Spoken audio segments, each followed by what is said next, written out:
This is the video lesson for solving more horizontally launched projectile motion problems. The learning target for this lesson is, I am learning to solve AP-style and real-world horizontally launched projectile motion problems. The success criteria for this lesson are, I can use the kinematics equations in 2 dimensions to solve real-world horizontally launched projectile motion problems, and I can use mathematical reasoning to solve AP-style horizontally launched projectile motion problems. So let's look at our problem-solving strategy for projectile motion.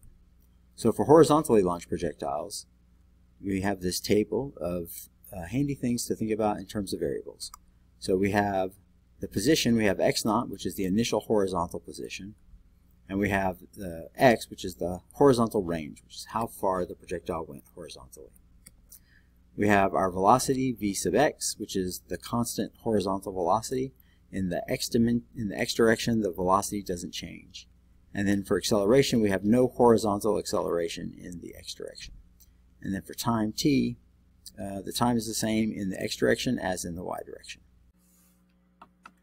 Alright, example problem number 1. A diver initially moving horizontally with speed v dives off the edge of a vertical cliff and lands on the water a distance d from the base of the cliff. How far from the base of the cliff, so how far, would the diver have landed if the diver initially had been moving horizontally with the speed 2v? Okay, so let's look at our horizontal motion equation. So we have x equals x0 plus vx t. So everything stays the same in this problem except for the horizontal velocity. So the diver starts off from a position of 0. Time stays the same. So the only thing that changes is Vx.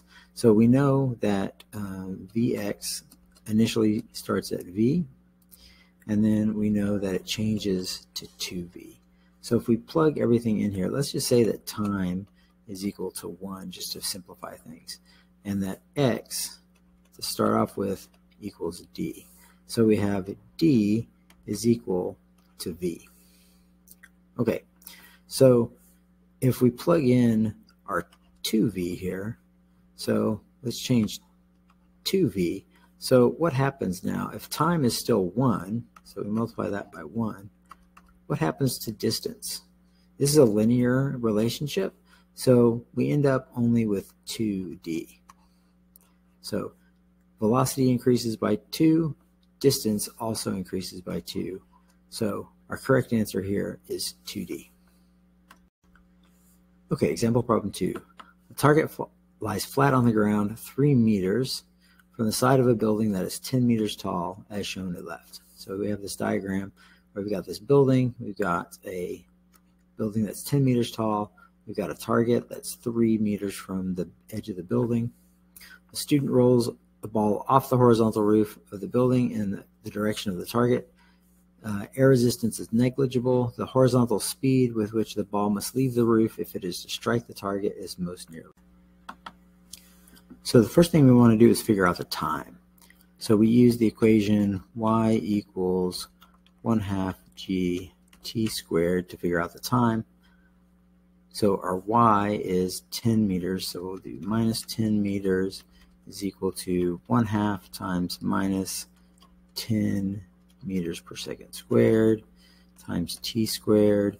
So that's minus 10 meters is equal to minus 5 meters per second squared times t squared.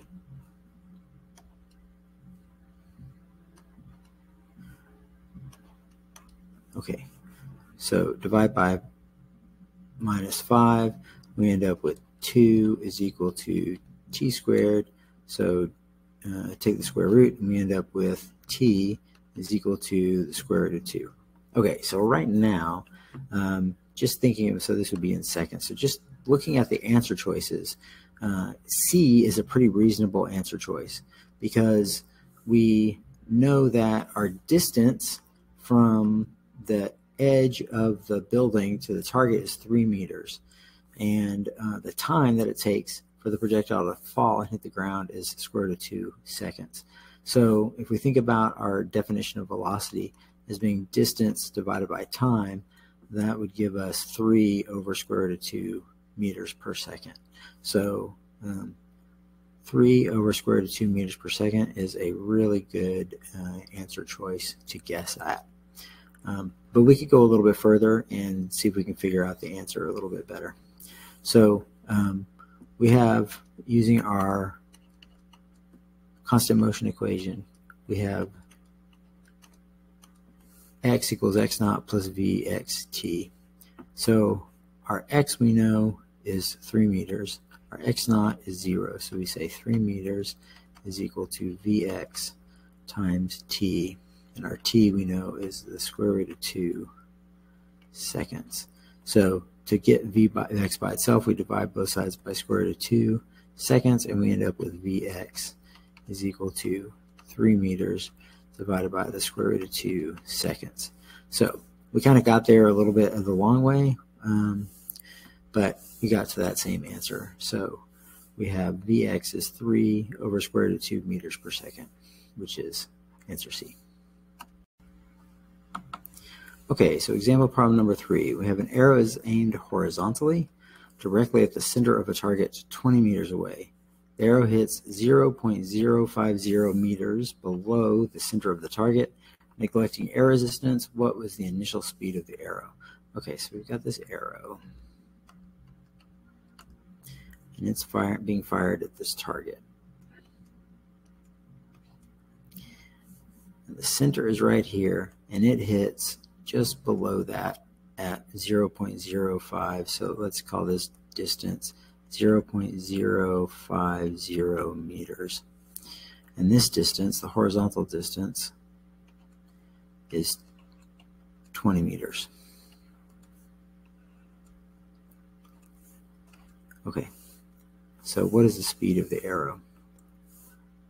All right, so we want to know how long it takes to drop this distance. So we have y is equal to 1/2 gt squared. So the distance we dropped is 0.050 meters. It's equal to 1/2 times -10 meters per second squared. That gives us time squared. So that is 0.050 meters. It's equal to -5 meters per second squared times t squared. So t then is equal to, t is equal to 0.1 seconds. Okay, then we are looking for our initial speed. So we have x is equal to x naught plus vx t. So x naught is 0. So we have our x we know is 20 meters. That's equal to vx times 0.1 seconds. So divide by 0.1 second, so that is vx then is equal to 200 meters per second. So the correct answer is D. All right, that's how you work that problem. Okay, so what have we learned in this lesson? So we're using kinematics equations in 2 dimensions. So we mostly use 2 equations to solve projectile motion problems. We're going to use the constant motion equation to figure out the distance that the projectile has moved in the horizontal direction, as well as we would use that to figure out what the velocity is in the horizontal direction. And we use the y equals y naught plus v naught t plus 1/2 at squared to figure out either the velocity or the distance fallen or the time that it takes to fall a certain distance. All right, and then for AP style questions, we're going to use mathematical reasoning. So read the problem carefully and determine what the problem is asking for. Those are the two crucial steps to solving an AP question correctly. All right, thanks everybody.